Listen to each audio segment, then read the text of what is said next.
In Aurora, we are getting answers on everything from youth violence to earning the community's trust in a one-on-one interview with Aurora's new police chief. A few weeks ago, Todd Chamberlain took over as the 7th chief of Aurora Police in the last decade. He talked with your reporter in Aurora, Kelly Worthman. Here's an extended cut of that interview. I want to be real candid. Yeah. Why did you want this job? Okay. And I'll be candid back. As corny and as cliche as it sounds, I got a really passion for this profession.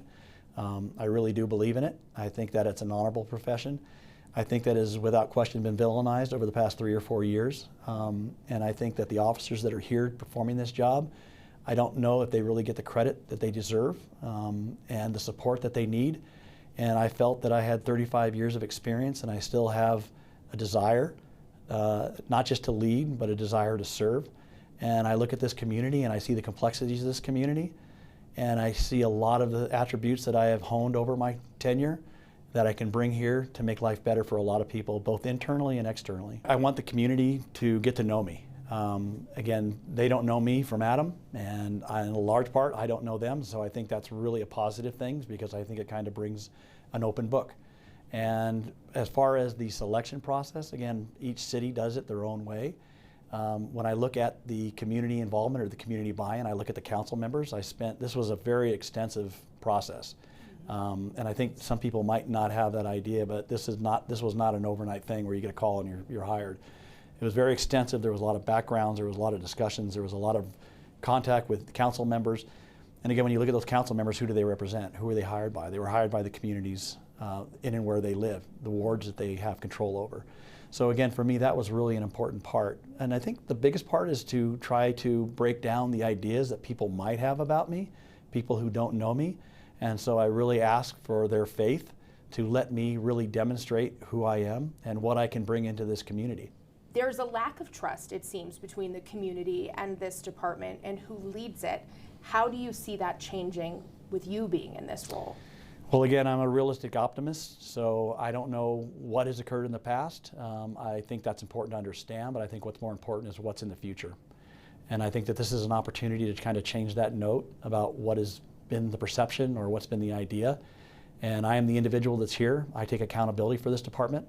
I take accountability for its successes and for its failures. And I also take accountability for how that's impacting or how that's reflected in the community that I serve. But what might have been the past is the past. This is a new beginning, this is a new future, and I'm happy to be in this chair doing that. Part of the past, though, is the present with the consent decree. Yeah. Right? And the history or finding that pattern of racially biased policing, use of force issues. How do you see that playing a role in your current role now, and where do you want to see change within the department? Yeah. Well, I'm really thankful that we're here. I'm thankful that consent decree is in place because it's a lot easier to come into it while there is a consent decree in process, because some of the issues and some of the identifiers of what have been problematic in the past are already noted. And so now it's my role to, one, say, not that we're under consent decree, but why did we ever get in a consent decree in the first place? And that to me is the problem. And then now, as sitting in this chair, for me, going through the consent decree, the items that we have to address are delineated. They're almost a checkbox. If we do everything that's proper, if we do everything that's ethical, if we do everything that was the problems, then we can get out of this consent decree and move forward. But I don't look at a consent decree just as getting out of it and doing the checkbox. I look at it as how can we have a sustainable, long-term, strategic approach to ensuring that this department never reverts back to its old practices or behaviors, but always stays on the path of what was looked at, what was identified, and move forward in that direction. What is your approach to curbing the youth violence and youth crime statistics here within Aurora?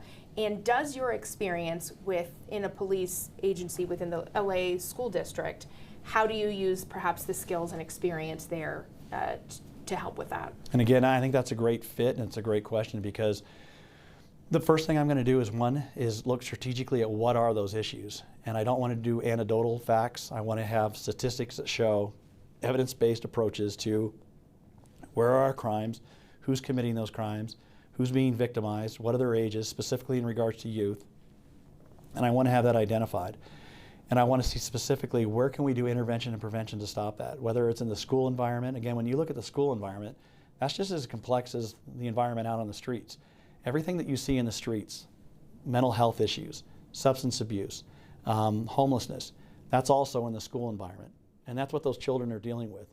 And so once we identify what those issues are, what those problems are, that's where I hope to have the intervention and prevention components in place to start saying, hey, we can give you other alternatives. Given the turnover that I know you are aware of in this department, in this role specifically, why should the city of Aurora and its residents trust you?